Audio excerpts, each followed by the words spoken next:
তুমি না তওবা করেছিলে? তুমি না শুধুমাত্র আল্লাহর জন্য সবকিছু ছেড়ে দিয়েছিলে? বুঝতে পেরেছিলে কোথায় তোমার আসল ঠিকানা? ভুলে গেছ? আবার কোন পাপ তোমায় গ্রাস করে নিল? তুমি তো সেই যে নিজের পাপের প্রতি অনুতপ্ত হয়ে সিজদায় পড়ে অঝরে কেঁদেছিলে। তাহলে আবার কেন দুনিয়ার ধোঁকায় পড়ে গেলে? কেন ভুলে গেলে কোথায় তোমার আসল গন্তব্য? তুমি কি হার মেনে নিয়েছো নফসের কাছে? তুমি এত দুর্বল? ভুলে গেছো তুমি কার বান্দা? কে তোমার রব? তোমার রব তো সর্বশক্তিমান। সর্বশক্তিমানের বান্দা আবার কখনো দুর্বল হয় নাকি?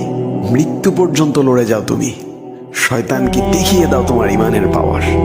শয়তানের ধোকায় পড়ে অনেক পাপ করে ফেলেছো, তাই নিরাশ হয়ে গেছো তুমি, তাই না? তুমি কি জানো না তোমার রব কতটা মহান? তিনি তো তোমাকে ক্ষমা করার জন্য অপেক্ষা করছেন। তাই ফিরে আসো সেই রবের দুয়ারে, যার দুয়ার কখনো বন্ধ হয় না।